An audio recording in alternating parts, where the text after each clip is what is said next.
see you. And our first prosecutor with us.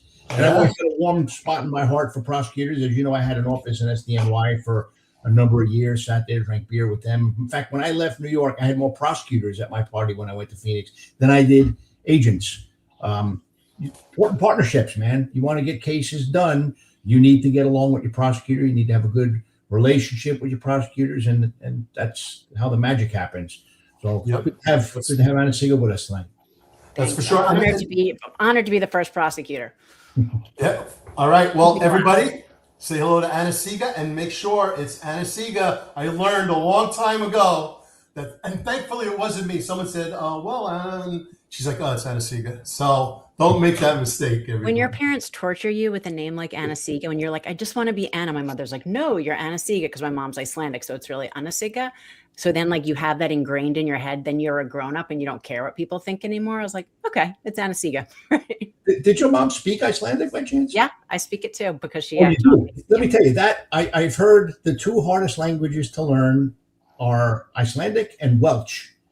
And I've heard both, and I would agree that they'd probably be very hard to learn if you don't learn them very young. Yeah. I mean, mine was just from my mom speaking to me when she was little, when I was little. Interesting. All right, everybody. So welcome to the Ten-Four Tavern, March 31st, episode number 40. So Pete, we're making milestones here.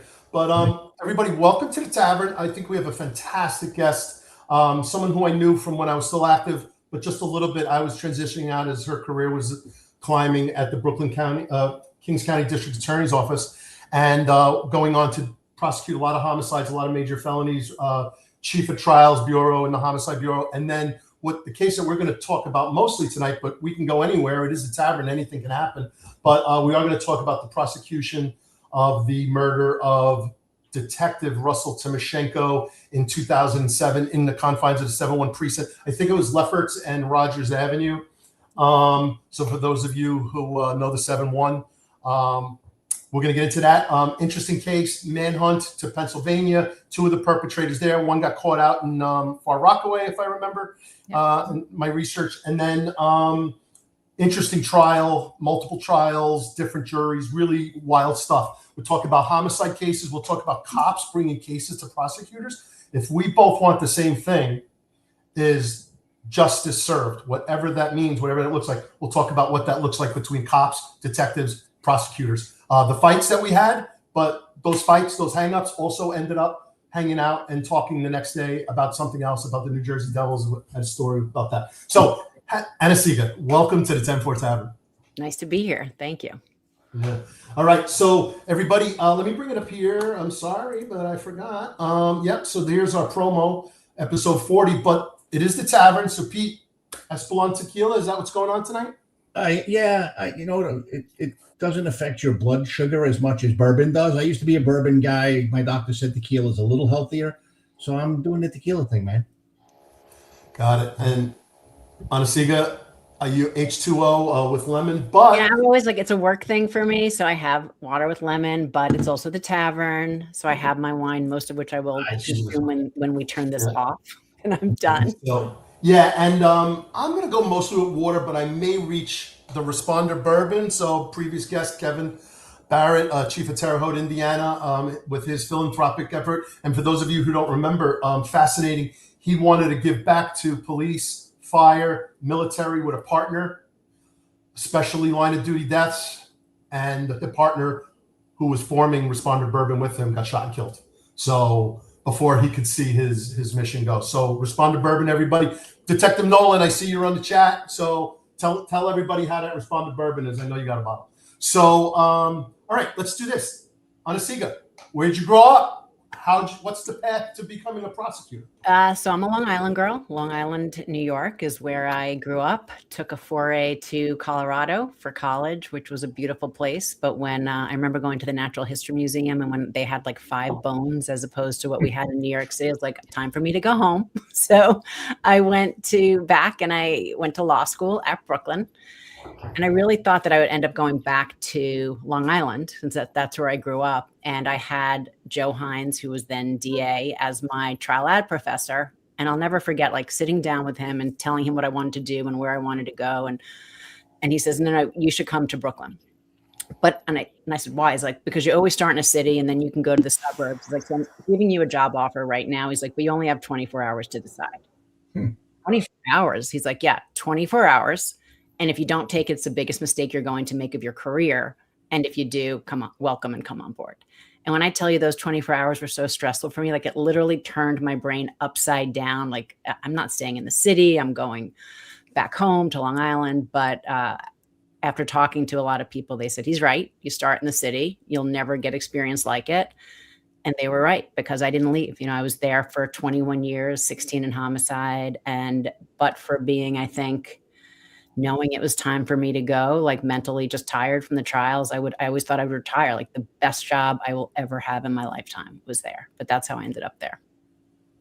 Interesting. I've been all over the country since retiring with all these other law enforcement agencies. Some are very talented, some kind of need some help. But the one thing I've always said was like, I don't see the difference between New York City Police Department and everybody else. It's just the volume of the work, the expanse of New York City, Brooklyn especially being the biggest borough, arguably back and forth with population, but certainly more violent. The Manhattan North a little bit back in the day. I think some of the 3-4 guys will argue with you, but the bottom line is where else are you going to get that experience in the country? So yeah, it makes sense. It makes a lot of sense. And I loved it. Like Brooklyn is a melting pot. I mean, there is every type of person, which again, that goes into it. Like you have to learn the cultures to understand the people, to understand the cases.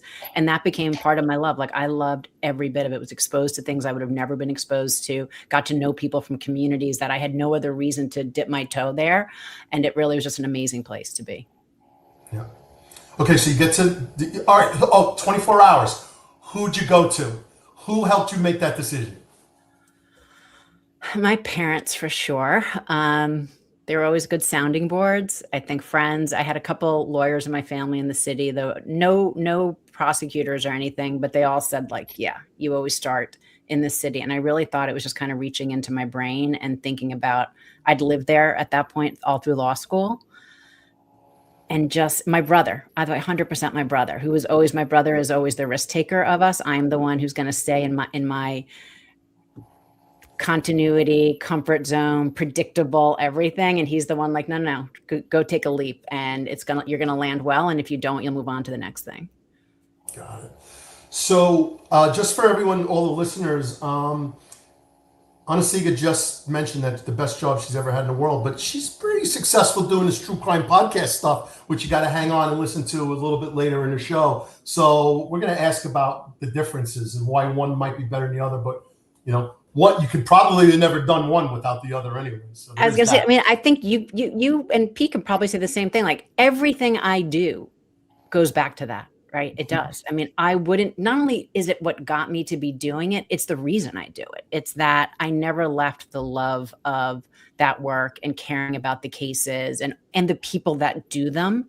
Quite honestly, like that matters to me, how people are portrayed in our line of work, the people that are not talked about, or the people that don't get the recognition that I think they deserve, including the victims, the cases that aren't talked about. So it was another way to continue being part of that world and learning a whole new thing at the same time.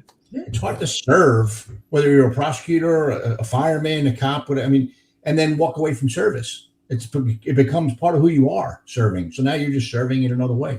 Yeah, and I say that to her, I was like this is my career, but it's because of that same thing that made me stay a prosecutor. It's like what I loved, like what I got up feeling good about, and I feel good about doing. I'm talking about cases. It's a lot less pressure, right? I mean, like different, like people aren't, lives aren't going to change in the same way that they did when I was in court, for the better or the worse, but I still think it matters in the same way. I want people to know about our system. I want them to know about those that are doing the work. I want them to know about the victims as people rather than just about these awful things that have happened to them. Yeah. So Lily, good question. I'm not going to pull it up because when I multitask, I wish I had a producer. I got to get a budget. Pete, we got to get a budget so we can get a producer. Because I don't always hear everything that's said by the guest. But Lily did ask, when you got to the Brooklyn DA's office, what bureau did you land in? Where'd you start inside there? And how'd you get the homicide? So you have a rotation for the first 3 years that we do everything. You work 24 hours in the complaint room, which is where, PD, the police, as you both know, but and most of your audience knows probably, are in charge of all arrests and authorize arrests, except for homicides, right? But so we would work that. We'd go out on the cases, work these 24-hour shifts, going into the middle of, East New York, with detectives in tow, going to the scene on cases that we needed to be there, taking statements, which was amazing because you got exposed to really serious stuff before I was equipped to handle them myself. And then I was in narcotics grand jury for a while. So I got exposed to narcotics cases. Then I was in domestic violence for a while. And then I went to a felony bureau. Brooklyn's divided into geographic zones. I was in the blue zone. And then pretty quickly, there was a spot in homicide, which was my dream at that point to go there. But it really matters. Like you get recruited, but it also matters if there's attrition, if people leave. And it was very fortunate for me that a spot became available, even though I was scared to death because I was like, I am not ready to do those by myself, but here I go. And that's how I was there. And I think my 5th year, I went to homicide. Wow. That's quick. So no one's ready for the job that they've never had before yet until you get into the job and start doing it. So got to take another leap and got to go for it. Another leap. And it's all about the backup that you have, right? It's all about the people that are there to help you. And in homicide, we had amazing supervisors. It was such like a team. And I think just like you guys can think about like in the squads that you worked in, like that becomes a different family, but it's the people that hopefully have your back and that you can learn from when you make a mistake that can help you fix it, hopefully. And I mean, it's like, okay, you did this. Well, now we're going to have to do this in court, right? Because of that. Or let me stop you before you make the mistake by explaining this thing to you. So, I mean, it really was invaluable, the team that we had there. And we had a good time because you need, as you also know, like I always say, like we need to laugh. Like when we work in the type of cases that we do, we had the best time in that lunchroom. And people are like, how could you be laughing with what you're doing all day? I was like, because we're not laughing when we're doing that. But we need to laugh to let go of the stress of what we're seeing all day long. And it's like your breath. And then you go back in. And by the way, we might be talking about cases 2 minutes later, but it's like that relief so that you can continue to do the work. Yeah, for sure. So Ron Layson, retired inspector from the police department. He was in narcotics. He wants to know in the grand jury narcotics, how many cases came back no true bill? In narco, he said he can't remember any. Was it a pretty high? I was just going to say, I was like, did we have any? I mean, it was pretty rare that you had a no true bill. Unless you knew that it was going to be, but you still had to present. But there's certainly none coming to mind. So Brooklyn North homicide, our day begins when your day ends. Yeah, okay. Thanks, Nolan. We know that one. I think they used to give us, remember the WYNS, give us 22 minutes, we'll give you the world. And then the 7-5 said, give us 22 minutes, we'll give you a murder. That's the kind of humor is the point that they're getting at. Like, right. And again, like, how can you say that? I was like, but we don't really mean it against the people at all. Right. At all. It's just a light moment in a dark world, I think. Yeah. So, yeah. And so that's the point. And so you talked about the people and we did an episode on it when Gary McCarthy came on, where I still talk to one of our victims, Ashley Sims. I told you about that the other day, where you and Kyle Reeves worked on it, prosecuted it, and mistrial, acquittal, and then a wrongful death.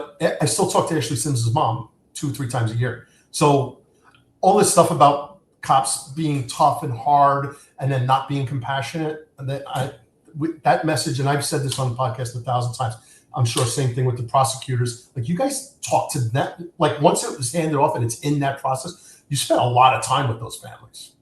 You do. And I think that's always one of the things that kept me there and was the most meaningful. I always talk about there's that moment in every case. And sometimes it was getting ready for court that you see the pain in their eyes. And I'll never be able to explain it, but I know you both know exactly what I'm talking about. I think everyone that's worked those cases, we know it. And it is, it's the hardest thing. It's the most painful thing for me personally, but it's also the thing that gives me drive to make sure that like, okay, I'm tired, but I'm not going to go to bed because I am going to go and do the best that I can for this family. And I also find them inspiring because how many of them could still smile and make sure that I was eating lunch in the middle of the trial. I'm like, you lost your husband, your child, your family member, and you're worried about me. I mean, even like now, like I get chills when I even say things like that because there is so much, in all that grief, I saw such strength by a lot of people. And, not everyone, because not everyone can handle things the same way. And I think everyone processes things differently. But I always think it was the people both then and now, that still make me care about the cases as much as I do. So speaking of those cases, before we get into Russell's Timoshenko's case, a couple other big cases in there, just to throw a few out there, some that we might remember as any sensational cases, or if it's not that sensational but was intriguing or interesting for some reason. It's always the hardest question for me, because everyone's like, what's your favorite case? Like, there is none. I remember them all. I remember the ones that no one will hear about because they didn't make the paper, but I remember about it because of a mom or a sister, or because of the child, who was killed, maybe. But I think ones that people may know, and that stick with me for different reasons. Ramona Moore was a young woman in Brooklyn North who was literally abducted off the street and was tortured in every which way possible before she was murdered. And then another young woman was also abducted, although that happened very differently. And she escaped after she had been assaulted. And it was because of that they ended up finding Ramona and finding the two, Kason Pearson and Troy Hendricks, who had murdered her. So that's just one that always sticks with me, because it's just an example. Like, I'll never understand how horrific certain people can be to others. We've all seen them. I think we work homicide. We all know, like, there's so many that I could talk about, but there's just certain ones that I just, it also strikes me because they tried to escape during the trial and stabbed one of their lawyers in the neck. And I think planned to shoot us all if they got the court officer's gun. But it just so happened that the trial of two detectives was going on, the murder trial of two detectives, Pat Rafferty being one of them, was next door. And so you had so much of NYPD right there, and they heard the commotion. And I'll always remember, it was like the cavalry coming in. Like, they had that place down and safe in about, 30 seconds flat, not even, but it felt like 30 hours. But there was lots of reasons that case sticks with me. Yeah. So everyone, just for the reference, Patrick Rafferty and Bobby Parker, 6'7" precinct on a domestic violence case in the middle of the street in confines of the 6'7". So that's the case she's referring to on the courtroom. All right. So listen, we brought detectives. They brought cases especially on the homicide cases or the big case. We had a guy who should have died, and how he survived, he didn't. His hands got burned off. Mike Prate, as you know, one of the guests that I did with Henrik Ciliak, and he's also a previous Ten-Four Tavern guest. But like these big cases, like, how do you know? Especially on a homicide, they authorize it, so we know we're at least in pretty good shape at that point in terms of feeling strong about the case. But what are some of the things that you're looking for right away coming in? And this is going to be good. This is going to be easier. Never easy, but easier.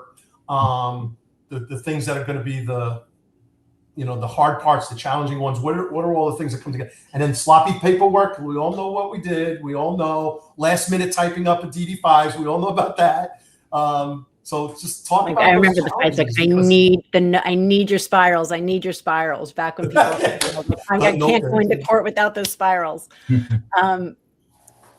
It's very case by case, but certainly there's some that are very straightforward, right? And we got it. But on the other ones, it's like, there is a different mission, right? To a degree, right?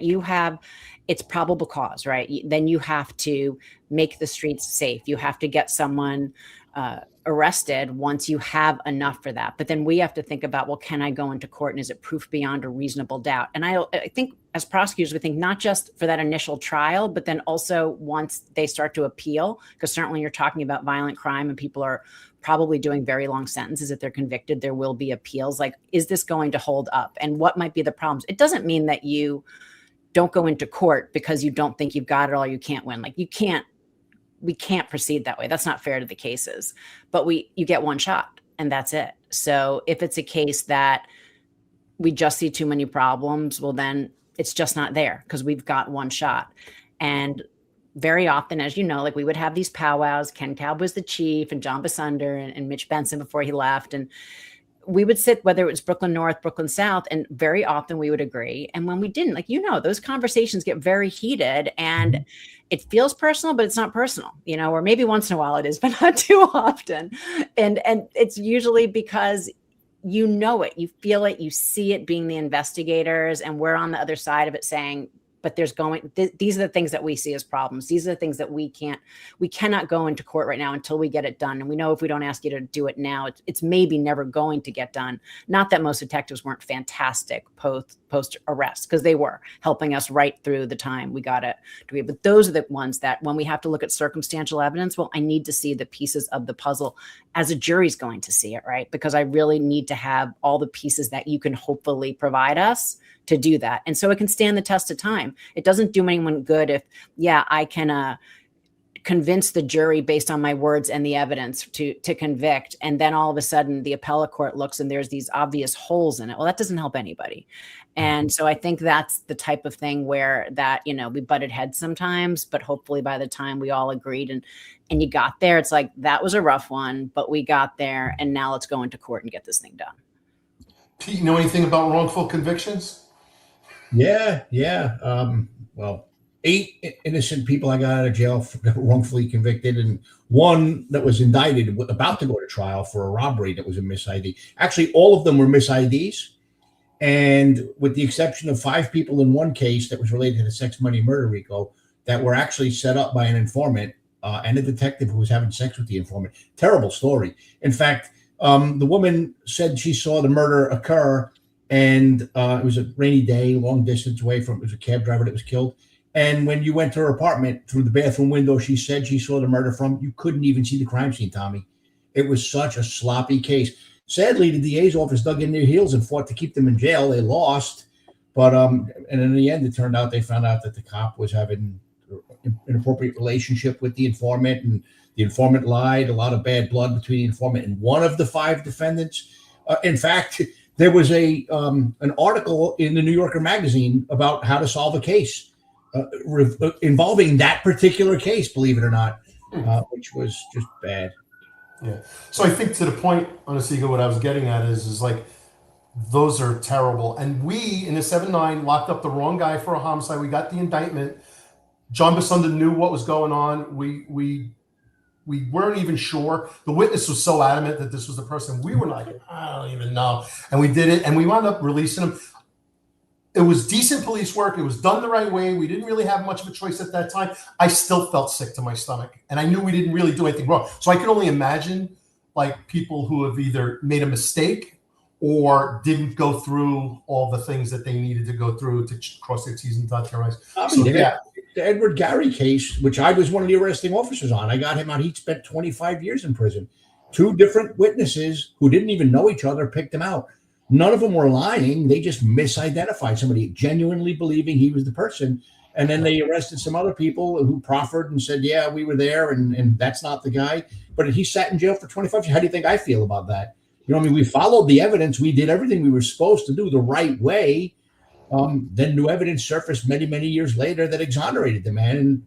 But like what you're both saying, like that to me, like these are such important conversations to have publicly, because the public perception, right? Every time they hear wrongful conviction, it's like bad cop, bad prosecutor, purposely did this, right? And we know also, of course, there is a modicum of truth in that, right? Of course, there's a few of them out there, right? Because we're people, right? There's going to be some bad apples, if you will, in everything we do, but it's not most, right? It is, whether it's because of an innocent mistake or because, something somewhere, the evidence seemed one way and was another, or there was something on a civilian's part. Like it's all those things that I think is so important to actually talk through, because I don't think that is the public perception. I don't think people get a fair shake. And I still remain a very strong believer in our system. And yes, there's things we can do better. And I think hopefully we learn that all the time, what we can do better. But we also can face up and talk through our mistakes. But I do believe that most are not done nefariously. They're not done to purposely railroad people or to get the wrong person. And that is the thing that I think is really important for the public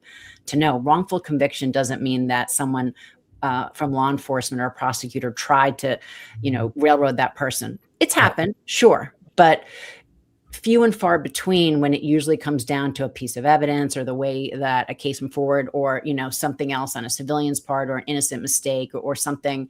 There was a case I remember in the office that I didn't handle, but I think I helped take the statements that guys were bragging in one of the housing developments about having killed a cab driver. And it was a big case before my time, and they ended up being arrested and convicted for that case.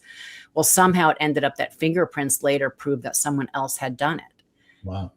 It's like, well, wait a second. Everyone followed what these guys did. They were telling everyone that they had done this murder for the street cred at the time. And there was something else. There was another witness who then lied. But it wasn't anything by law enforcement or by prosecutors. And sure enough, then the DA's office went together with the precinct, and they put that case back together, let those two guys out, and the other person pled guilty and went to jail. Yeah, which is, look, you're entirely correct. I mean, we have the best criminal justice system on the planet. It's not perfect, but it's as good as it gets. And I'll say this. One thing that frustrated me with the Bronx District Attorney's Office is that in all but one of the exonerations, even sometimes with the overwhelming evidence, they fought to keep the people in, which was problematic. But to his credit, there was one ADA, Dan McCarthy, God rest his soul, when he even caught wind that there was a possibility he convicted the wrong guy, he personally sent the DA's investigator along with us to do some interviews. Once we confirmed that the witness picked out the wrong person, he had that individual out of where was he at? Shawangunk Correctional Facility in upstate New York. Within 48 hours, that guy was out. I mean, so again, because I think we agree, like, one day for an innocent is too long, right? Let alone time. And I think we have to acknowledge that. And of course, like, rather to let the guilty go free than to let an innocent be wrongly convicted. But they do happen, and it's just trying to deal with it as swiftly as you see it. Yeah, well, we're human beings, and human beings are fallible, and witnesses are certainly fallible. And like I said, only that one case there was some shady stuff. The rest were straight up honest, good people that just picked out the wrong person. And when you would look at the actual person that was, when we would find out who they were, and you looked at the photo of the person who was wrongfully sitting in jail, it was hard to tell them apart, to be honest with you, in each of the other instances. So I get it.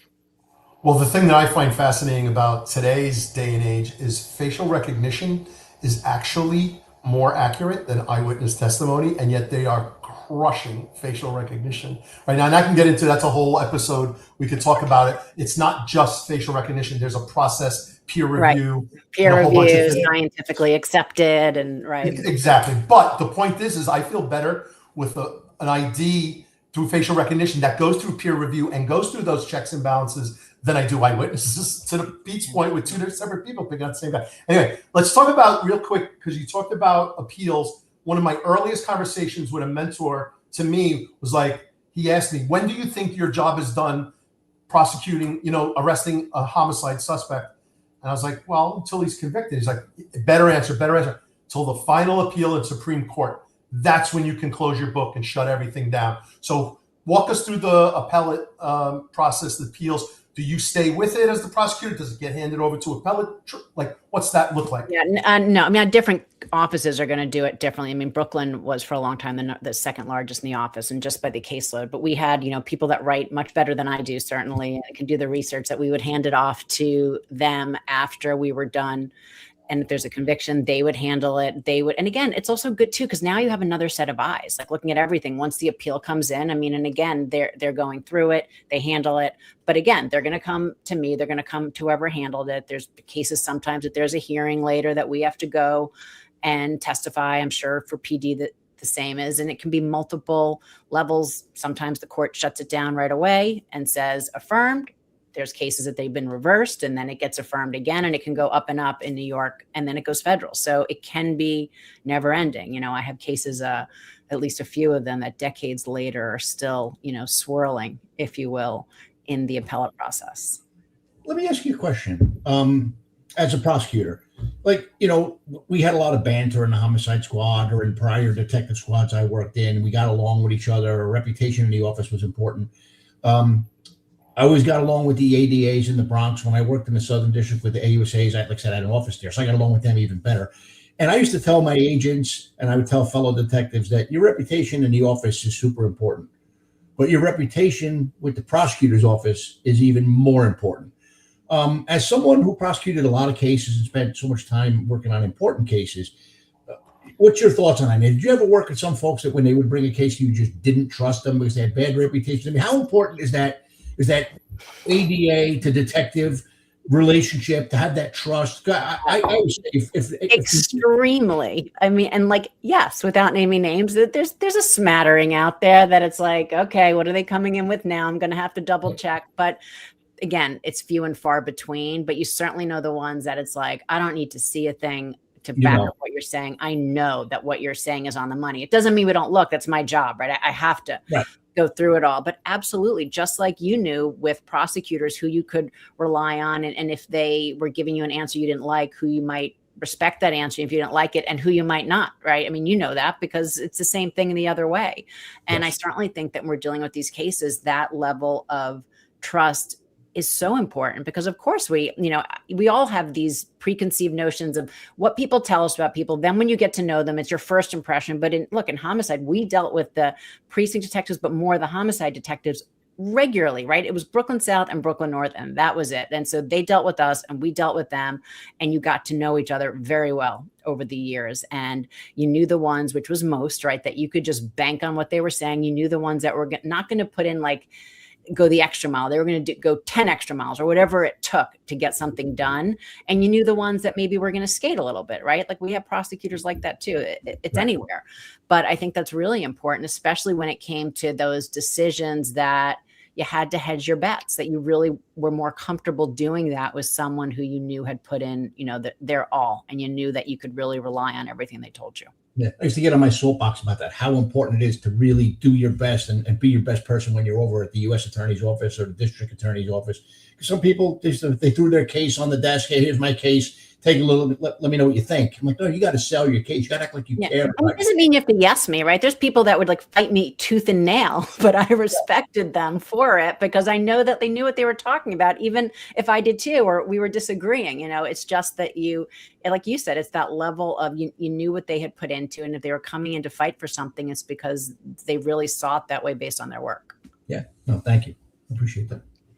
So Ron Layson asked a question earlier about plea bargains and family. How much consultation with families for accepting pleas? There was what's the one that they took recently? It escapes me. I can't remember stuff anymore, folks. But there was a recent one that they didn't talk to the family about, or they felt they didn't. But how much do they in the real world, at least in your world? Certainly in Brooklyn, I can say always, whenever possible, always. It wasn't like if we got around to it, if we're that was always the first thing is to talk to the family. And we would always say to them this, we have to explain that this isn't your decision, but we care about, we want to come to we want the same result that we're comfortable with, but that you're comfortable with. And let's talk about this, because sometimes they would be, if we were yes, no, we would go with what the family, that could tip the scales for us because they're the ones that lost, right? We have to think about the public. We have to think about public safety. We have to think about holding people accountable. And so there isn't the next victim,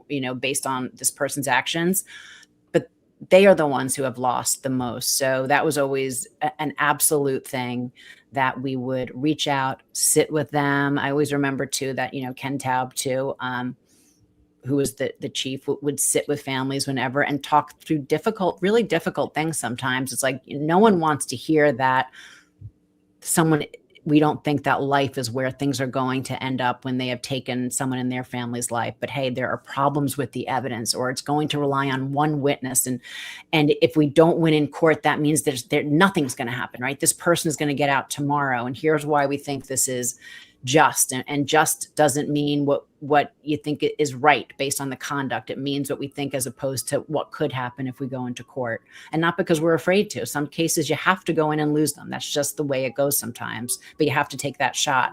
But once in a while you can't reach someone, or they didn't have a family, well, then we wouldn't. And once in a while you would have a really families that just, you couldn't talk them through it, but that was really pretty rare. I would say families, while they had different personas with us, and some were amenable to anything we said, some wanted to really talk it out, and some didn't want to hear it, but that's their right. But it was always super important and a prerequisite to any plea on homicides. Got it. Thank you. Thanks for answering that, Ron. You got it. So Brooklyn North, Brooklyn South, right? All the other boroughs, we kind of thought Brooklyn North, and then by precinct. We thought we were better. So why were you guys better than New York County? Why were you guys better than New York County? Come on.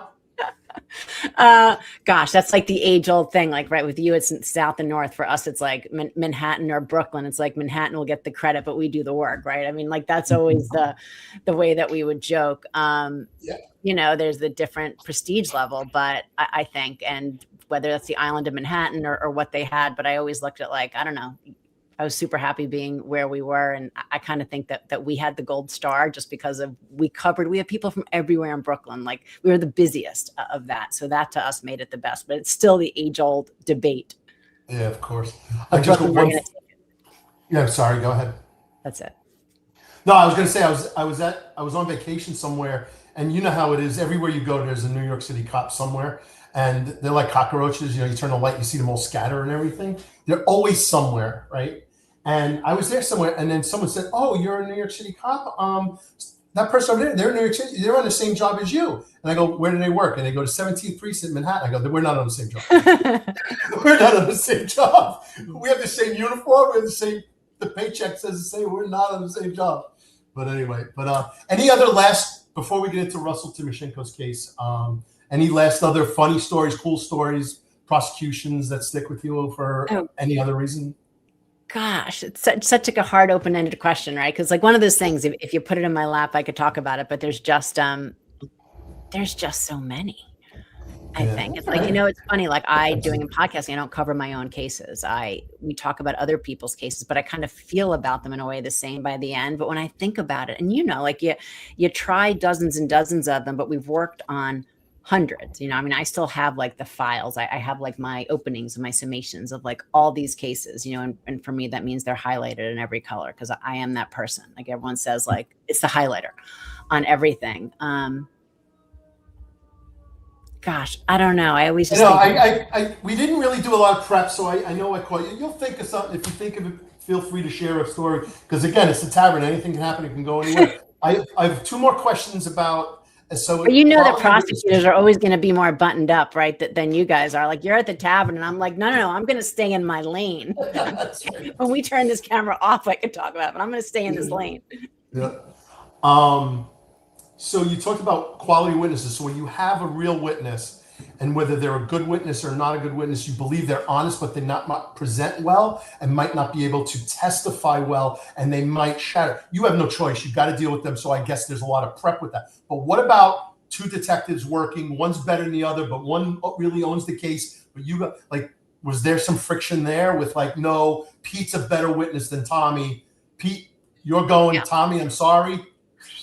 Again, it depends what you need, right? I mean, again, like if I need it from someone that's not as comfortable on the stand or isn't going to be as strong, well, I still need them on the stand because I'm not going to lose that. I'm not going to let that evidence go because I don't think someone presents as well as long as I think that they're telling the truth. I think when it came to civilians, that it was always like, look, just focus on me. We're having a conversation. I used to tell them like, you know what happened. You were there. That's it. Don't let someone get under your skin. Don't fight with the defense attorney, no matter what they're saying to you. Just tell them what you know. And I think it's always the same with the detectives as well. And just look, it's human nature. Some people don't care about public speaking. They're comfortable. And some people are fantastic at what they do, but they don't want to get on that stand. Like they just aren't comfortable with that. But I'm still going to put them up there. But if I have both, of course, I'm going to go with the person who is more comfortable, who is going to present better to the jury. And what I mean by that is more comfortable talking to them because I want that what they're saying to sink in with the jury. That's the goal. It's like you want them to be engaged with your witnesses because you want them to believe what they're telling them based on the evidence and everything. So if someone is more comfortable giving that information, yeah, that's absolutely who I'm going with. But no matter what, I was always the person like, I'm not going to lose a piece of evidence. I'm not going to leave it on the table because I'm worried about how that person's going to come off. Like that'll be up to the jury to decide. And I used to tell them, you didn't like that person. You weren't sure about how they sounded. Great. You could disregard them, but it's my job to give it to you. And then you decide what to do with it. I have a question. I was going to say before we switch over, any final thoughts? Yeah. Like when I worked in the Bronx as a detective, we were working federal cases, and the Bronx District Attorney's Office wasn't bad in dealing with the feds. A little bit with the Homicide Bureau. Christine Scasia, who's still there and who's a very, very nice person, didn't like when they would take some of those cases federally. Manhattan, anything. I mean, a person in possession of a zip gun. if it went federal, they would fight tooth and nail. They would not give up anything to the feds. What was the relationship like with the Kings County DA's office and Eastern District of New York? Again, it depends. Fine one-on-one. We used to always joke, like, what are they going to come take from us now? You know, like, what is it that they're going to come roll over and take after we just did all this work, and they're going to scoop it up as part of their large next RICO case? So I think there is that push and pull when I was there, for sure. But at the same time, we had great relationships at times with individuals. And sometimes you wanted them to take the case because the way the federal system worked, like, they could do more with the evidence. They had an easier time with their conspiracy cases than we did. Or sometimes that they would pass something off to us. So sometimes there was that, hey, it's going to go one way or the other for hopefully the betterment of that case. But there definitely was that tug of war. It's like, all right, feds, we know at the end that they're going to win. We know it. But we're like, but if you really want the case to be won, then you leave it with us. Right. Thank you. And we're going to get into that with Timoshenko too, because I think there was some push back and forth, push and pull on where that ended up. Glad it stayed with you guys, but we'll get into that. So with that, if nothing else, if you're ready to shift a little bit to Russell Timoshenko. So for those of you who don't know, the listeners, on Saturday, July 14th, 2007, Russell Timoshenko, who was a police officer at the time, he was posthumously promoted to detective, and police officer Herman Yan did a car stop on Lefferts and Rogers, give or take. Anna-Sigga will get into it more because I think there was a little bit of movement. And then bottom line is 3 very violent felons open fired on Russell Timoshenko and Herman Yan. Russell was shot in the face and the neck. I think it severed his spinal cord. He lived for 5 days. Herman Yan returned fire, was also shot a couple of times. I think the vest probably saved his life. You can definitely speak to that. And I believe he's a sergeant now in Intel. So 2 Medal of Honor winners, 1 posthumously, 1 still active on the job. Thank you guys for your service and your sacrifice. We appreciate that. So Anna-Sigga, when do you get pulled in? Walk us through the case. So having been in homicide, I'd unfortunately seen more than one, many murder cases, but unfortunately more than one detective or officer that had been gunned down in the line of duty. And we all know what that's like. And, when people say it's like, the dumbest thing an offender can do is think that they're going to get away with a crime by killing a member of the service, right? It's like, it really is like forgetting how awful it's the dumbest thing you can do, because every arm will come after you from all over. And I've tried to explain this to other people. They're like, oh, they just care about their own. I was like, well, let's just think about that for a second. If one of your friends dies, if someone in your circle dies, if someone that you know at your job, it does matter differently to you. And now you have this group of people, law enforcement, that their entire job is to serve and protect, and they put themselves in these situations, and one of them is lost to violence on the job. It does hit differently, whether they knew them, whether they didn't, whether they think there, but for the grace of God go I, or just why not me and why this person? I was like, so having lived, I've always tried to explain it like, you may say that because of their role, but it wouldn't be any different for another job if you were tasked with that type of work. But with that, I've never seen anything like it, even though I've obviously watched them and been involved in them, supervising and just in the homicide bureau, but really being in it from beginning to end and just seeing the impact, I think, is one of the more stunning parts of my career. I think Russell was an only child. So again, forgetting the uniform for a moment, his parents brought him to this country to try to give him a better life. He was like so young. And it was literally a car stop. I mean, he was walking up to this car because of the plates, which again, people are like, oh, car stop. Like, yeah, the car had plates that he was looking at. And so he and his partner, Herman Yan, went up on 2 sides, and these guys had a bunch of guns in the car. They were all serial offenders, and they decided the best way to try to not get caught with the guns was to kill the officers walking up on them. Herman was shot in the chest, and based on the bruise that I remember visibly, which was right here over his heart. And he was also shot in the arm. That it was that vest, we believe, that saved him. And Russell was shot multiple times in the face, or the shots that really stick with me. And then these guys took off. And as you said, one was arrested in Far Rockaway, and the other 2 escaped to Pennsylvania. And they thought that they had made it out to the middle of the woods and were going to, live off the land. What they didn't realize is that it was a highway median. that they landed on. I kid you not. It was a highway median. And if I remember, it was aviation and everything that started to see the movement on the highway median as they searched through there and apprehended these guys. And I'll never forget being like, it's one of those things like getting picked up by the PD helicopter to get us right over there to take those statements. And I will never forget that funeral.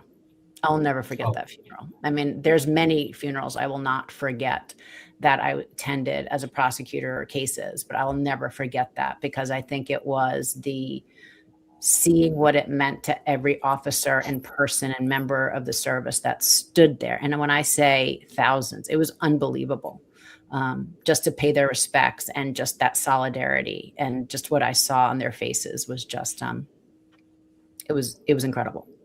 Yeah. Okay. So a couple of things. So just for the viewers who are watching and not just listening, this is Robert Ellis on the left, Lee Woods in the center, and Dexter Bostic on the right.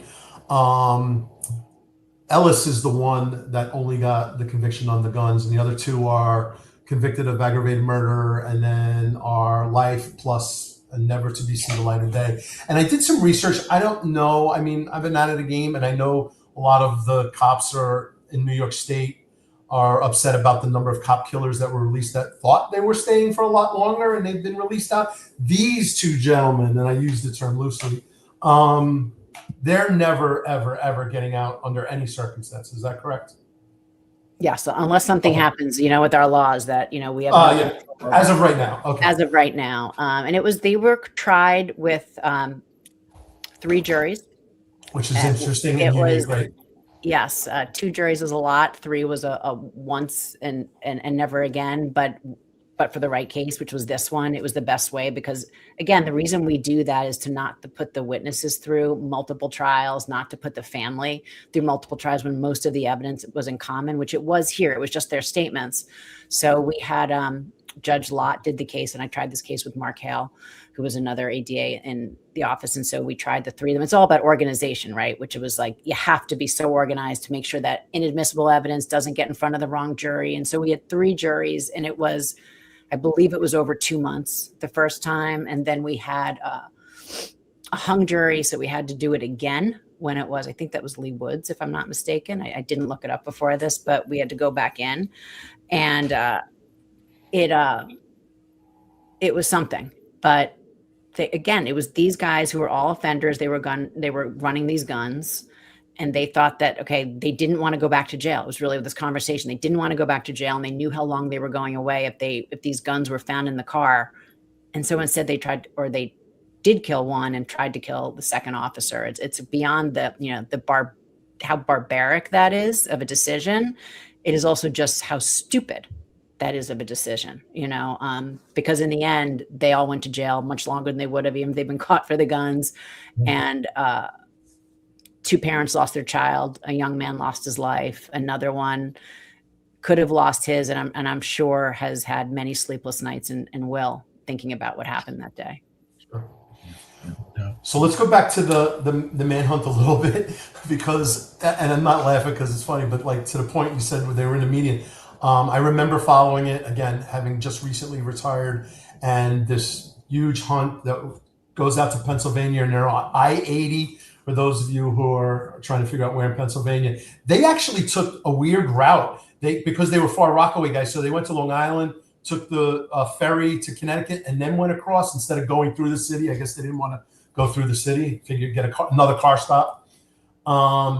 And so the 2 guys are out there, and then I believe there's some food, something involved in the prosecution, but it was wild manhunt. I remember all the cans of tuna. Yeah. Trail. I think it was chicken DNA we or saw something. them on video.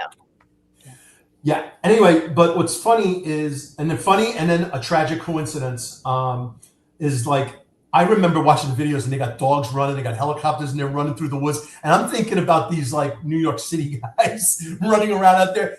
How long could they possibly live off the land on their own? So anyway, it's not really funny, but it's kind of the gallows humor type stuff.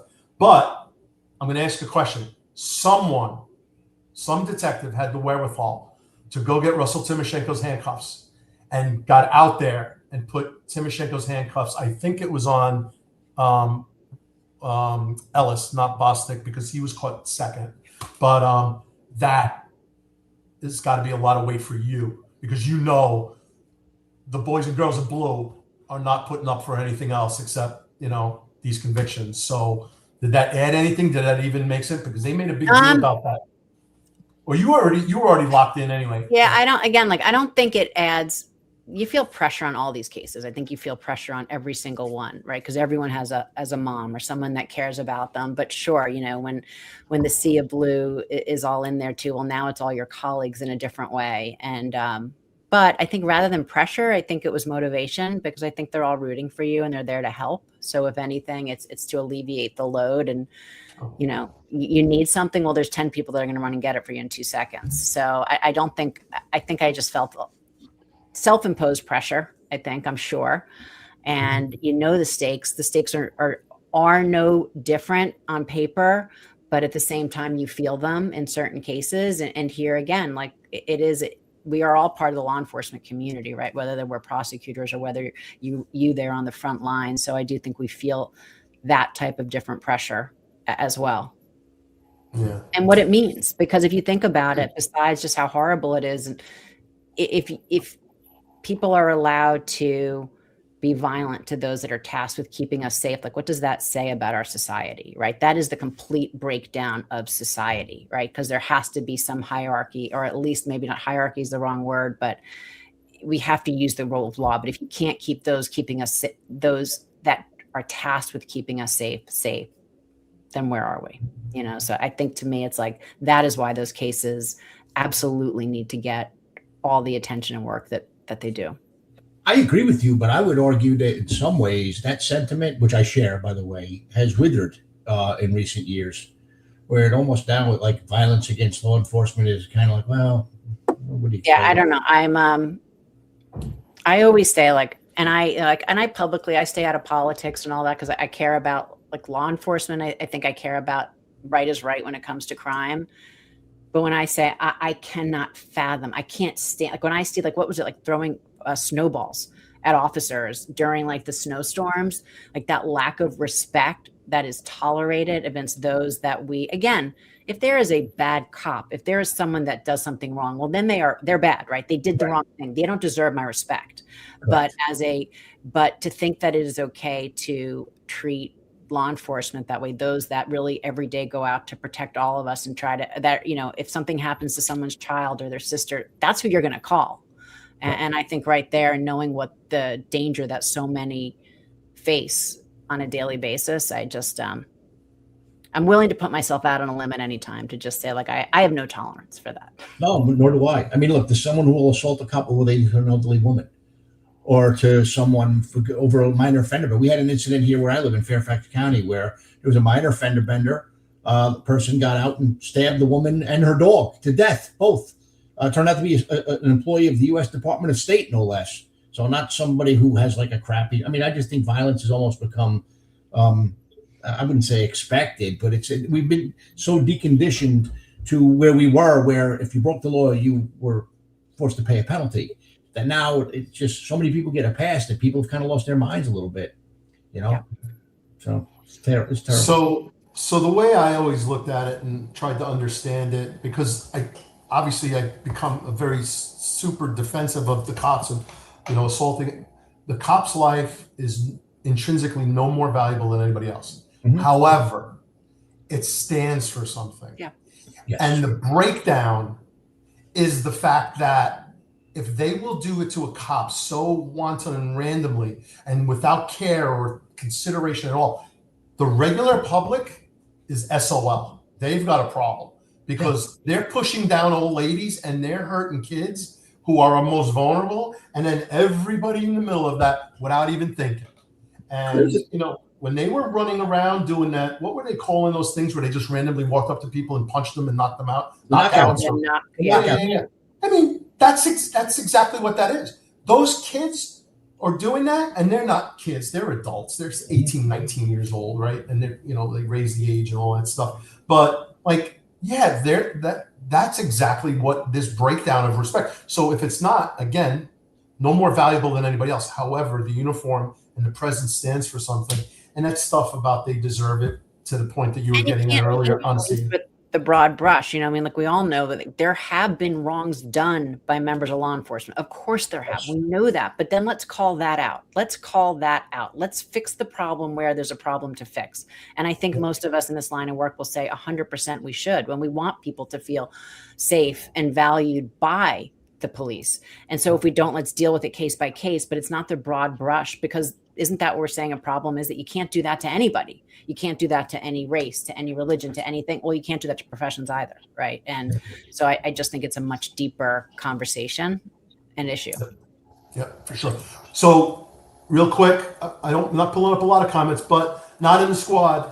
Thanks for the comment. Love hearing the prosecutor's point of view. Great job. Thank you. Appreciate that. So, so talk about the prosecution, go through anything that was interesting about it, challenging, obviously. Challenging was 3 juries, 3 juries for 2 months. So it was super, super intense. But again, like when I say we had so much support that it really helped us. But again, I'll never forget Russell's parents were very involved in sitting in that courtroom. Like that's the pressure. Right. I mean, like, yes, the PD is there, but that is the pressure. It is those parents that they lost their son. Right. Yeah. And they'd lost their son after they brought him here, and he went into public service because he wanted to protect, and was murdered, during that, in the line of duty. And that to me was the pressure on this one. Very much like Wen Jianlu, which is really funny, being Asian Chinese, where the Chinese culture is like, no, we don't talk to police, and we do not become the police. And he was like, look, we came here. I'm American. I'm now an American. And if I don't do it, who will? And I've always used that. If you don't do it, when my son came on the job and people are saying, do you really want him? I said, it's his decision. He's going to make it. And I said, if he doesn't do it, who is? Who's going to do it? Right. So it's fascinating that there's these 2 immigrants who come over, become American, really buy into that, want to be a contributing American, and both died like this. So it's really a shame. Yeah. So anyway, I just wanted to comment about that, because I've always thought about, these immigrants coming over here who really buy in, become citizens. They become, I know, and Ron Layson worked in applicant investigation, or candidate assessment, or whatever you guys called it when they changed it. People worked really hard to become citizens so they could become cops. Yeah. I love that.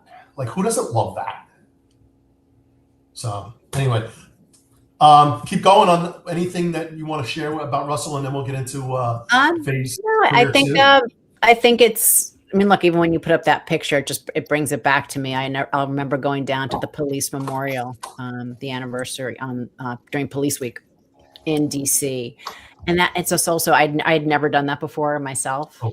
So being part of that was it was a whole nother, layer of just seeing, because again, people aren't just there for Russell's case. There's so many people at the walls and that have lost. And it was overwhelming in a way that I think was important to be overwhelmed by. It was to me, seeing as many as lost. And I think I put this up on social media at some point. They had different mementos that family members had put up. And I just remember a football, like I can see it. And it was a little boy who had written to how much he missed his dad.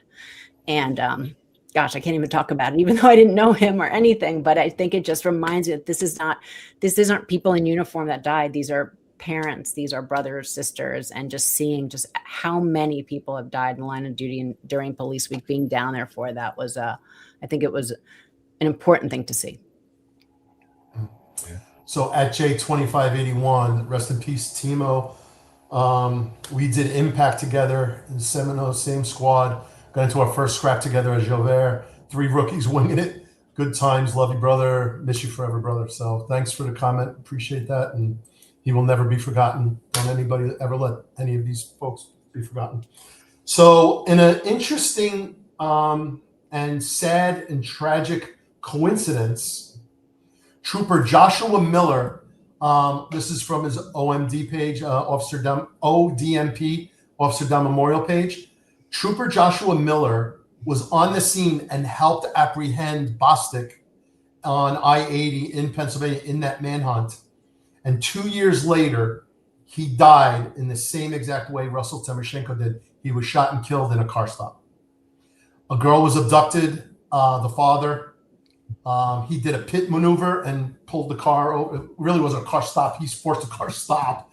But he did a pit maneuver. The car spun sideways. The guy got out and shot Trooper Joshua Miller in the face. So rest in peace, and you'll never be forgotten either, sir. So a slight tragic coincidence. Yeah. So with that, are you ready to shift? Ready to go. So Pete, It's your show. we got a little competition here. We're frenemies now because we're podcasters together. Yeah. Slightly different levels. I'm more comfortable asking the questions. I'm more comfortable asking the questions. It's only when Tommy asks. You're the Yankees. You're the Yankees. You know, we're Cal Ripken. You know, little leaguers. You know, but no. And one of the reasons why, from obviously your career and everything you've done, prosecuting and working with the detectives for justice and the murders, but like super impressive true crime. And so I'm going to do a shout out because I'll bet you that by the end of tonight, the next segment that we do, you're going to have at least 2 more listeners. So Allie Ward and her mom are going to be faithful listeners after tonight. I guarantee it. So a little shout out to Allie Ward because she's a true crime nut job. She's committed. She loves it. She listens to everything. She asked me a million questions on Guthrie, and I was like, I can't answer these. I don't know, but please. And so I told her about AOM and Law and Order, and she's on it. And after tonight, I guarantee she's faithful, her and her mom. So shout out. We'll take them. Thank you. Okay, so how do you go from the district attorney's office to TV contributor and court TV and all of those places, HLN, I think, and then you get into the podcast. Walk us through the transition. So I thought that I would retire being a prosecutor. I really did. I had no plans on doing anything else, but I was tired. And I mean, like mentally tired, I think. And I felt it on the cases. I just wasn't as like, didn't feel that like go get them to do as many cases, but you can't feel that way on any case, right? They all deserve your A+ game. And so if I was giving that, I was just feeling tired, but I still didn't plan to leave. But I used to first was interviewed on my own cases. Joe Hines was always very like, I'd rather have people in my office talking about their cases than other people talking about things they don't know about. And I liked it. And then, so I did some interviews. I was like, this is interesting. Like, okay, I don't mind talking about I know this. And then he would say like, well, why don't you go do legal commentating, right? That's interesting. I'd rather have a prosecutor talking about it. So I did that with all the stations around New York. And I really enjoyed it because that's not hard to do. It's what we do every single day. And people are like, well, aren't you nervous in front of the camera? I was like, I don't know, maybe I should be, but I get up in front of a jury, in court all the time. Like I stand in front of a judge who can shut me down, a jury that can shut me down anytime. So the camera, besides like hoping I don't look too bad that day, like it's fine. But there's less pressure. There's less pressure besides my mom calling and telling me I made a grammatical error, which she does all the time. That's really it. So I started to think like, well, maybe there is something to this because it's another way staying involved in something that I care so much about and being heard and sharing my perspective, because I definitely have a perspective and you can share it differently. And a prosecutor, like we have certain lanes of what we're allowed to say and what we're not allowed to say, because you never want to unfairly influence any case. Well, I don't have that now. So I can talk about the things that I think are important to highlight. I could talk about the victims differently, the things that go on behind the scenes. I can help talk about the men and women and the people that work on these cases. Because I think by hearing from them directly, by hearing from you directly, people have a different, like now you're people, you're not a uniform, like you're not a suit as a prosecutor or a badge or a suit as law enforcement or just a victim's family. Well, now you have a name. And I think people can relate to that differently. And I started to be like, hey, this is pretty good. This is interesting. I think I want to do this.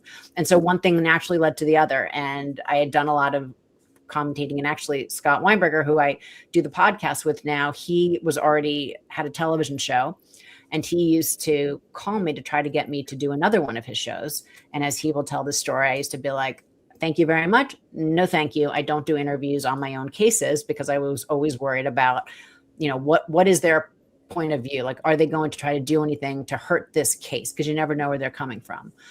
But I trusted him, and I knew that he had told me that he had been a former deputy sheriff, but also he just sounded like an honest guy, quite honestly. And So I got to know him I did agree to that interview. And then one thing led to another. So first I went into TV, and he was a producer at the time, which was True Conviction, which was on Discovery for 4 years, which was great. And then COVID hit. And I was literally doing the narration for that show in my closet. I had like a walk-in closet, and who knew that absorb sound? It's like the best sound studio you could have.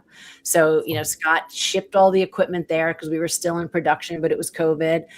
And, we used to travel around the country when we were doing these cases, and we used to just still the camera shut down, but we're still talking about them, right? Because I can't get enough of the stuff. And we always would be going back and forth about it. And he had a different perspective as well.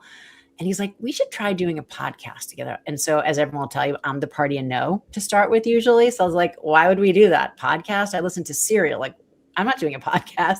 He's like, why not? We just try it. I didn't even know what a podcast really was at the time. But I agreed. He talked me into it, just like he talked me into that first interview years before. And we ended up coming up with and creating what became Anatomy of Murder. And, who knew? We just got very fortunate, and it became very successful that it really took over everything and went into podcasting full time. And we did that for 5 seasons. And, you didn't see it coming, but at the same time, I just feel so good, not only because it was like, yes, we had great success with it, but if I just think about all the 250 cases, like those stories were shared by the men and women that worked those cases, by the families that got to talk about their loved ones, and our audience, they truly care about the cases. And I think that's the thing that I'm most proud of, to be associated with people that care about this world in the same way that I think that we do. And, that was it. I was like, this is a great medium, like a next career, if you will, but still dealing with a world that I care about.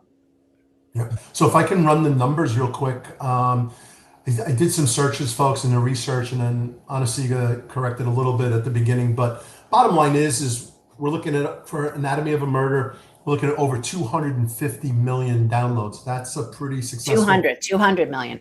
Oh, it's 200 million? Oh, I wrote 250. Yeah. I was probably not listening. I was like, I'll still take it. Yeah, I'll take it. Oh, I think it was over 250 episodes and 200 million. So 200 oh, it was. Oh, you know what it was? I had 150, and then I didn't change the title. Anyway, it's over 200 million, which is in the top one less than 1% of all podcasts.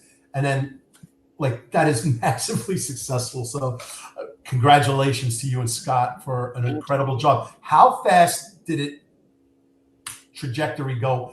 You said, oh, you want to do this podcast? I don't even want to know what a podcast. Yeah. And then how fast did it really hit the ground and go? Very fast. So we partnered with a network, AudioChuck, that had and does have the #1 true crime podcast in the world, Crime Junkie. And we had a great launch. And so they had great reach. And we were #1, I think, for over a week when we started, which was like, whoa, wait, we thought maybe one person would listen. And so that was amazing.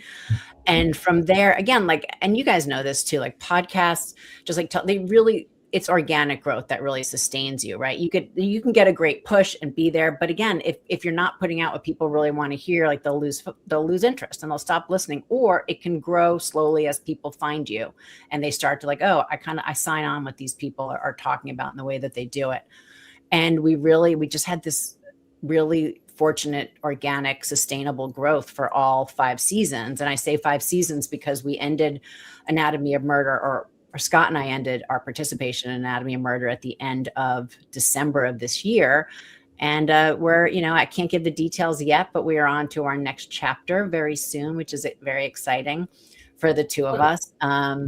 Just keep going because look, podcasting, it's a thing, right? And I love it. And it's different than television. It's doesn't have to be regulated in half an hour, and different than in our line of work where the stakes were just so high. And again, best thing I ever did. Everything I do has to do with my time as a prosecutor. It will forever, right? I still define myself that way.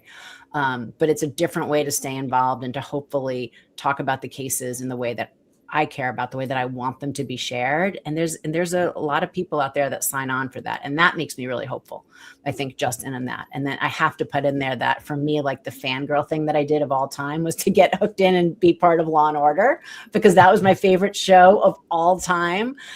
So all of a sudden to have them come to me and to end up getting to executive produce and host that, we're now in our 3rd season, that for me is the thing that I still am Oh my gosh, like that is just the dream I had when I was a kid to like, wow, how do you get on that show? And now to be part of that team, because they too, like this is the first time Law and Order is not doing fictionalized versions of these cases. It's actually with the men and women, the people involved with them. And just to be part of that is super special to me.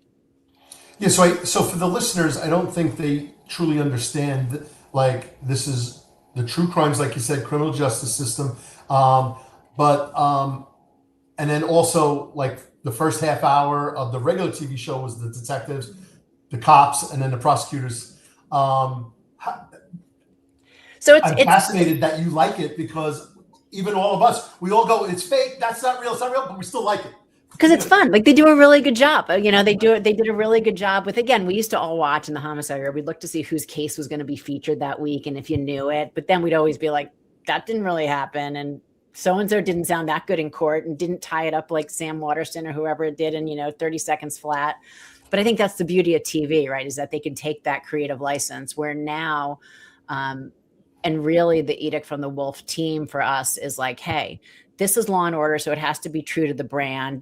They are very supportive of all the work done by law enforcement and prosecutors in the criminal justice system and care about these cases. So like, but that was it. They're like, but now here, this is a new path of Law and Order. It doesn't have to mimic the television shows. It's already different because we're going to now actually talk to the people, and it's not fictionalized, but it's still compelling storytelling, hopefully.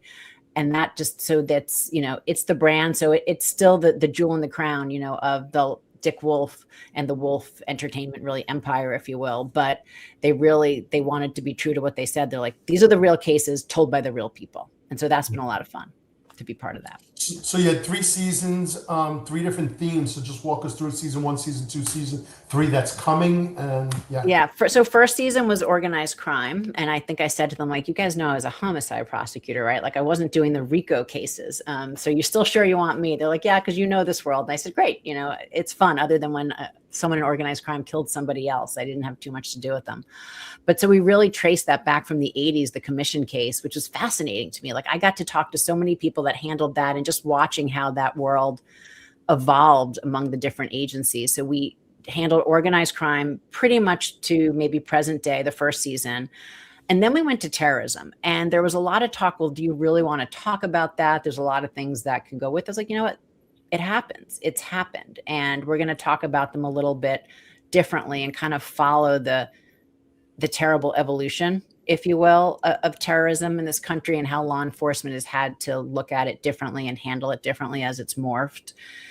But it was also very interesting, I think, personally. And I think the take from those involved, some of them looking back years later. And this year we're now in the middle of. She stalled. Yeah. She froze. Oh, am I back? You froze for a second. Yeah. It's a tavern, baby. This I was is like, what am I happens. off? I'm like, am I done? No, just kidding. In the middle of, that was the last thing you said. You're in the middle of, and then it's. We're in the middle of getting ready for the 3rd season now, which is focused on narcotics, starting in Miami in the 70s, because you got to start in Miami, and looking at it as it went international, to coming up to the Northeast, to the 80s and the 90s, as I'm sure you both remember very well, what happened to New York, along with many places in this country. Cocaine turned to crack and everything in between, and then going to LA, going up to, opioids, fentanyl, and more present day issues. Because again, like, it's the law enforcement side, how do you handle it? But again, there's still the supply side, and it's pretty interesting looking at the different drugs and the different times. So that's what we're working on now. Wow, interesting. Pete, any South Florida folks? Oh, we know several. George Kalina, from those days. On as a guest. He was working down there for a while as an ATF agent. The big thing down there with the drug trade for ATF became the home invasion trade. Actually, for me in New York as well. Everybody's, you had these drug stash houses, and we worked crews that were out there robbing them. In fact, I had one case, the Bello case, 145 robberies, 6 murders, 23 guys, mostly from the Dominican Republic, and some Albanian guys decided to join them. And it went from robbing drug stash spots to robbing bakeries and Roberto's Video City up in Yonkers, New York, and a jeweler. It was crazy. but yeah, a lot of money in drugs. So thieves realize why buy them and sell them for profit when we could steal them and sell them entirely for profit. And that was fun times to work. I was actually going to go back. I think it was because we were looking at the New York cases, and I was like, I remember on your podcast, I think it was like Mike Prate or someone like talking about the case. I was like, okay, I'm gonna have to go back and look at that one and maybe call them up. So, we're always looking for the right ones. Pete knows a whole bunch of South Florida people having worked down there. And then we had a couple of guests from Jeff Lewis and George Bkyln, as we said, they both worked in those times. So we'll open up the Rolodex for you. That would be great, man. He was a homicide detective, worked all of those violent robbery crews down there. And he's a good storyteller.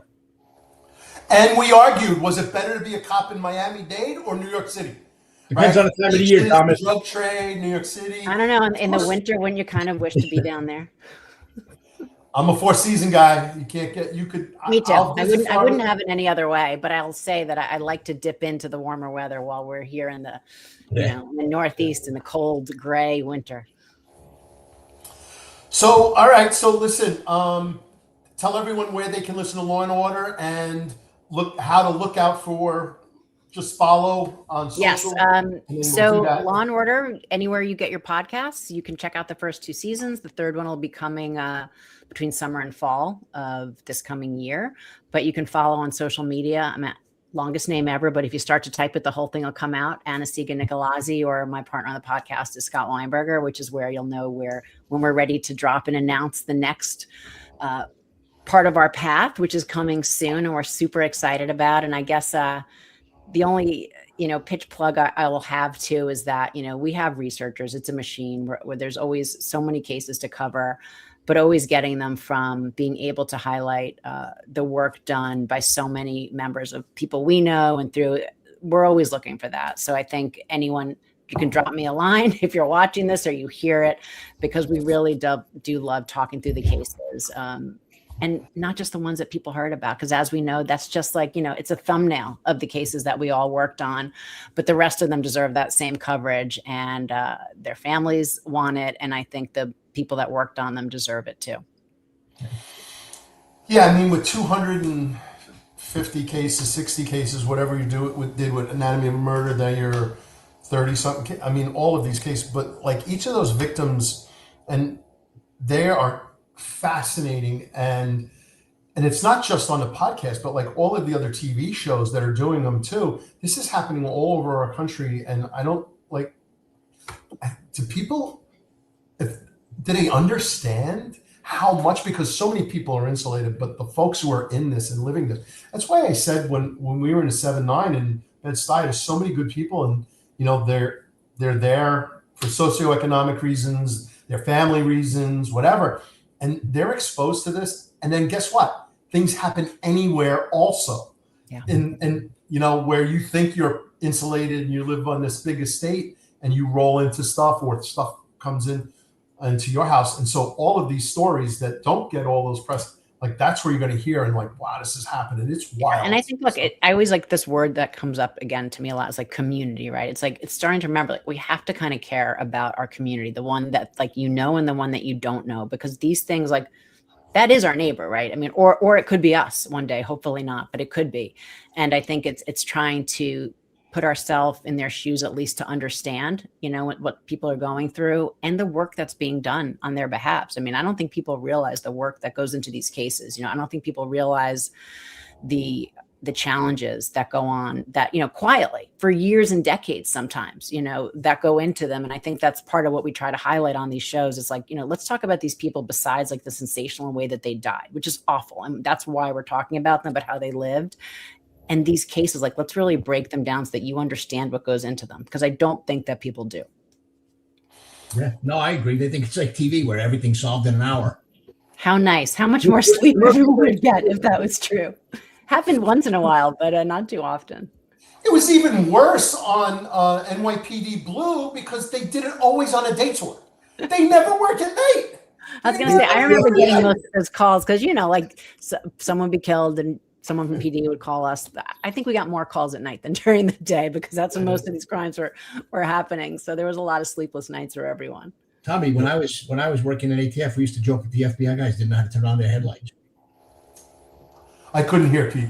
I said, when I was with ATF, we used to joke around saying the FBI guys didn't know how to turn on their headlights. Oh, yeah, right, exactly. Daytime guys. Banker's hours. Yes. Jack Exactly. Maple used to call them banker's hours, 9 to 5, Monday to Friday, baby.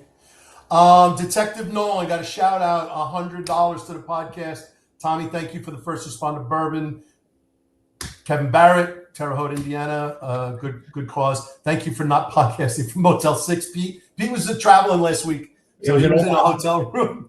And The worst chili I ever had in my entire life. In Omaha, you figure cattle country, I'd have good chili. No, it was the worst chili I ever had in my life in the Hilton, by the convention center in Omaha. Great hotel. The bed was the most comfortable hotel room that I ever slept in. But no, the food was horrendous. Even the steaks. Come on, man. I think he's right, Motel 6. Listen, we do from hotel rooms. We got to do it. It's not a closet, but we'll at least do it from a hotel room. So I have to ask, I think I said this to you before, like live. Because I was like, wait, the podcast is live? What made you guys say, like, okay, we're not going to just do a podcast. It's going to be live. It's Tom. Tom wanted it this way. Well, so thanks, Detective Nolan. Appreciate it, brother. So a couple of things. First of all, Pete and I were both guests on the Finest Unfiltered. And John McCarry, shout out to you. He made a comment earlier. I didn't get to it. He said, if you ever run for Bklyn DA, you got his vote.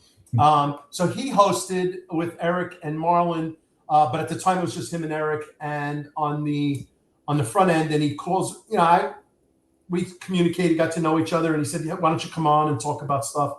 So I came on, and then 6 months later, Pete did. And then he calls me up one day, and I know exactly where I was. I was in Brazos Tacos, and he calls me up, and he goes, hey, you and Pete, you guys know each other, right? I go, yeah. And he goes, you guys friendly? You get along? I was like, yeah. I said, I endorsed him that you should interview him. So, I mean, we talked. I said, he goes, well, I said, we talk like 3-4 times a week. And I said, and all we do is bellyache about what's going on in the world and, in law enforcement specifically. And I was like, I said, John, I think I'm picking up what you're laying down, buddy. Do you want to know if we want to do a show?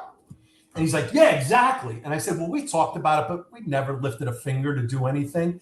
I wouldn't even know where to begin. And I go through it, and we both got jobs, and we got families, and what is that going to take? And we're going to do it as a hobby and a passion project. He goes, dude, I'll just give you the keys, to start going active. Just show up and start talking. So do you remember Chris Scandol from Brooklyn North? Very well. So Chris Scandol was in my living room in December, and he was with my wife downstairs, and I was broadcasting up here live. And so I went downstairs. He says, oh, that was a great job, but you should do this. You should do this. You should do this. I go, Chris, I don't think you understand. This is only supposed to be a 2-hour phone call. That's all it's supposed to be. You're looking for all this big production stuff. We want to talk to interesting people who have great stories over a cocktail, hang up the phone, and go back to our lives, and that's it. So the whole live thing is just organic. It's just because it's available. It's easy. It's fun. You can't make any mistakes. If you do, too bad. You got to live with it. Lives. But I went to VidCon. Now you know why I'm not drinking this, and I'm drinking. Yeah. But we've had a few times. Smart move. But we've never had anyone overindulge. So no one ever went off the rails. So that's good. No, and we're going to talk about responsible drinking in a minute. But but I go to VidCon in Southern California last year, and I go to a true crime podcaster, nowhere near as popular as Anatomy of a Murder or Law and Order. But she had a lot. She had some traction. She was doing good. And I went up to her and I said, hey, listen, we're launching this thing. We're getting ready. And she goes, look, your biggest thing, especially as a hobbyist getting into it, it's going to be editing. I go, we're not going to do any editing. She's like, what do you mean? And I go, we're going live and then publishing. And she goes, oh my God, I love it. And I go, it's raw. It's real. We're authentic. You like us or not? You hate us or not? Hair and makeup. My wife gave me a Lancome. There's my hair and makeup right here, just to make sure it's not too shiny. You know what I mean? That's it. And it's just fun. And we're having a great time. Episode 40. I think we hit a peak so far. Congratulations. It's hard to beat because it's growing. We've had great guests. So that's how it all became. That's how you roll. That's how you roll. And some of us sometimes we're on the road, so we have to broadcast from hotel rooms or other places, and that's why I was getting made fun of. They said I looked like I was under a heat lamp. What it was is the hotel room desk had this cheap ass lamp, and it looked like I was bizarre. Well, honestly, you're such a good sport for coming on. We we outkicked our punt coverage with the quality of guests today for sure. Yeah. We really appreciate you coming on and having it. Well, I appreciate it. I look at it as like talking with an old friend and a new about, things that we all know. So. And that's the other thing too, with Pete's guests, I've had 15, 20 people I've never met before. I was texting Mangan today, by the way. He's texting me. Yeah. One of our guests sends me books all the time. I've got a library of books. I was like, I can't keep up. So the relationship. I think there is too. And I always say this, like doing it now. Again, I interview people that I know. I mean, I interviewed you, Tommy, like for our podcast and people that I don't know. But there is, I don't know if camaraderie is the right word, but we get a world that's very hard for other people to understand, no matter how much you talk about it, unless you've lived it, right? And so I think there is this combined sense of like, okay, we know what we're talking about. We know why we want this story to get out there. And so I think that hopefully that's meaningful and there's a level of trust in that makes it good for both sides, because I do I feel like I've gotten to know so many more people from doing this, but because there is that level of like, okay, we were in this together, even though you were in a small town and I was in a big city and you did it one decade and I did it the next, but we get it and hopefully want to share these stories for the same reasons. Nice. All right, so Pete, I'll give you any comments, any questions, and then I'm going to ask Anna-Sigga for one piece of advice for cops and detectives, and then we'll do the wrap up and stuff, and we'll get out of here. And Pete, I owe you some time because we did a 3-hour a couple weeks ago, so we're going to give you about 20 minutes back. I love it, man. That's good. It's good. No, it was great having you on, and I always had a warm spot in my heart for the ADAs and AUSAs I work with one exception, the folks I work with in Arizona, a whole different story. But you can read the book. Well, thank you. Yeah, I mean, that's what my opinion, it's only my opinion. Where you really prove yourself as an investigator is on the witness stand. That's where you prove that you know your case and you did everything right. And you only get to do that when you get to work with good prosecutors who are willing to take risks at times. And yeah, man, I think that one of the reasons I did as well as I did in my career was because I always had the opportunity to work with some really good prosecutors, local and federal. So thanks for coming on and letting our listeners hear the perspective of a very successful prosecutor who's doing very well after her prosecution career. And it was a pleasure meeting you. I know we never spoke before, so I really enjoyed this evening. Thank you. Maybe we'll cover one of your cases if you'll let us someday. I'll be honored. I'd be honored. So I'll publish his book. He'll send you a book so you can go through it, and then I'll send it because I got to go through his portal and pay for it, and then he's got to get it signed, and then it'll get you. I'll take an address, Tommy. Give me a mailing address. I'll send it. I'll take care of it. It's like, Pete, I need a book. He's like, go through the portal. I never said that to you. That's misinformation. He's perjuring himself. Anna-Sigga. Where's Ron Lason's? Is he under oath? Is he under oath? No. Where's Ron Lason? Oh, there he goes. Wow, I got a lot of text messages. I had to go through it. So, wait, before I had one more question. Yeah. So for any cop, any detective who cares about getting justice, whatever justice looks like, not everybody deserves the full weight of the law. Like sometimes you're in a circumstance, whatever. Sure. But to get the best prosecution, the best case, what can the police officer, how do they prepare? What can they do to make sure that they come into the DA representing themselves, representing the agency, representing their victims as best as they can? Any final advice for cops and detectives coming into the DA office? I think it's going to be obvious to be as thorough as possible, like dot your I's, cross your T's. But I also think that it's learning to look at it from the other side. Like when I knew I wanted to be a prosecutor in law school. Like that's all I did was apply to prosecutors' offices. And so I wanted to do a clinic in the prosecutor's office. So my professor put me at Legal Aid Society, which is a defense organization in New York City, public defenders. I was like, you got this wrong. I want to be a prosecutor. She's like, I know. That's why I'm putting you at Legal Aid. She said, because you need to go there to see it because it's going to help you later or it'll change your mind. And so I went and I didn't understand why she did it. And I will say it was the greatest experience because one, I know why the role of a defense attorney is important, but I got a new appreciation watching what these men and women did. But I also started to learn to think like them. Like I knew the things they started to look at in cases, which I think as a prosecutor also, which again, it didn't change my mind. I still wanted to be a prosecutor, but I had a different level of appreciation for what the defense does. And I think you don't always want to hear where holes can be poked in your case, But if there's holes to poke, you want to know about them because you want to be prepared for that later. So I think it is, let people push back. Don't just, ignore the comments, the naysayers, or well, what about this guy? This guy seems a little something. Listen to that, because you want to be able to answer that. Because again, all the work that you did on that case to let it survive all the way, hopefully up until trial. And then if there's a conviction later on, you need to think about, like, play devil's advocate, I think, on your own cases. Yeah. Well, there you go, folks. For those active who are bringing cases to the district attorney's office, there you have it. So, all right. Thank you again, Anna-Sigga Hangout. We're just going to wrap up. So, NYPD No Protest Zone, Ron Layson and Rob Lukash on the executive perspective, but I think Rob is off and Joe Cortezis is coming in and filling in. He's going to guest host with Ron, but also talk about facial recognition because there was a mis-ID, I think, in Wisconsin or somewhere out west. The fact that that these bad IDs are out there because everyone knows they can name them all, that means there's only like 5 of them. You know what I mean? So if there were so many that were so egregious, but they'll get into that. And Joe Cortezis, former commanding officer of the Real-Time Crime Center, ran the facial identification unit, a section in NYPD. So tomorrow, their main topic is the New York City protest buffer zone executive perspective on safety, speech, and enforcement. Episode number 58. They'll talk about the New York City Council bills that mandated NYPD establish 100-foot security perimeters around houses of worship, schools, education facilities. This move follows a recent pro-Palestinian protest, New York City Queens targeting. Additionally, they'll discuss the recent changes in reporting requirements for hate crimes. That's interesting. Okay. And will be reported and confirmation by Hate Crimes Task Force.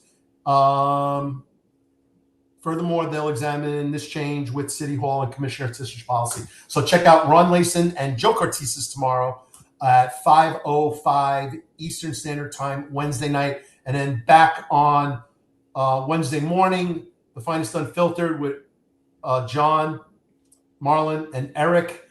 And then Friday, 8:05 in the morning, John, Eric, and Marlon for the roundtable on Friday. So with that, Pete, this is The Deadly Path on Amazon, Google Books, Simon & Schuster. Go to the website, order it. That's the only way you're going to get a book from Pete. So, yeah, no, it's a true story, unfortunately. Operation Fast and Furious, what led to it, which was some really bad ideas by some ATF agents in Phoenix and some prosecutors. And yeah, unfortunately, Border Patrol agent Brian Terry was murdered and turned into a big congressional scandal. And I told them they were crazy before that even happened. And then I got subpoenaed and testified in front of Congress, and long story. But anyway, that's all in the past. But yeah, I think you'll be appalled when you read it. It's all true. Nothing I didn't personally witness or experience. okay, so I have a correction. Joe's going to be on tomorrow. Is that correct, Ron? But he's not going to talk about facial recognition until April 15th. So Rob Lukash, he says he got fired. All right. Well, anyway, just show up for the show tomorrow. Always an insightful conversation about the actual things that are happening in near real time as they possibly can. And there are influences that are happening and the rules are changing. We have a new administration. So if you're interested in what's going on in New York City, that's the great place, the sources to go to find out what's going on. You can follow us on X, Instagram, LinkedIn, and Tavern. Oh, and by the way, just so everyone knows, I did see that you'll appreciate this. Pete and I talked about it this morning. So every once in a while, I do have a marketing budget for social media promotions to kind of boost and get some followers and get some engagement and both of describing the show tonight, Instagram and Facebook, which is Meta, the parent company, they denied both of those boosts, and I did it twice, and I changed the wording, and I asked AI, and I asked SEO, and I asked Gemini to reword it so that it would be accepted. They are shutting down the word homicide, murder, despite the fact that this was educational and insightful, nothing sensational, nothing, egregious, nothing confrontational. This was about what's really happening in our world. They shut, and I looked at them and I went over them multiple times, and they are suppressing us in the algorithm only on Meta, not X, not LinkedIn, not TikTok, but Meta would not let me boost, and they pushed us down. And I know they're pushing us down in the algorithm because you get like 1 like, 2 likes. We usually get 30, 40 or something like that. I see them push it down. And then when I boosted it, I threw a couple bucks at it. They shut it down. They said, denied, denied, denied. And then I went back to them. I said, well, I want to appeal. And then all I'm getting is a bot. Like, it's so ridiculous. They don't even. So they're not interested in what's really happening in our country. They're just allowing an algorithm to decide the word murder, homicide, conviction, gun is taboo. The downside. Forget context. Yes. Forget context. Yeah. There's an upside and a downside. Yeah. I'm sorry. I was cutting that off there. All right. So They everybody. won't stop us from talking about the things that are happening. No. Yeah, gosh. Well, when you don't talk about them, you can't fix things. So Pete, Officer Wellness, we always talk about that. We is the tavern, but Pete did post today and said, please drink responsibly. Do not drink. So Pete, this is your segment. This is your stuff. Yeah, man. Look, a lot of our listeners are law enforcement, former military, or just people that see things you shouldn't see. If you're in a bad place, that's fine. It's okay to not be okay, but it's not okay not to do something about it. So find somebody to talk to, man, whether it's a friend, clergy, a counselor, find a light at the end of the tunnel, man. Don't sit in the darkness. Take care of yourselves, take care of your families, take care of your people. That's all I got to say, man. It's okay not to be okay. It's not okay to just sit there and not do anything about it. Okay. Well, that's a wrap, everybody. Anna-Sigga, thank you so much. Really appreciate it. I had a blast. I had a blast. We'll stay in touch, and then we'll share social. Anna-Sigga, if you got to go, go. But if you want to stay in the green room, we wrap up 5 minutes afterwards. Great. So everybody, please be safe. Take care. See you next time, everybody. Thank you very much. Appreciate it. Have a good night. Thanks.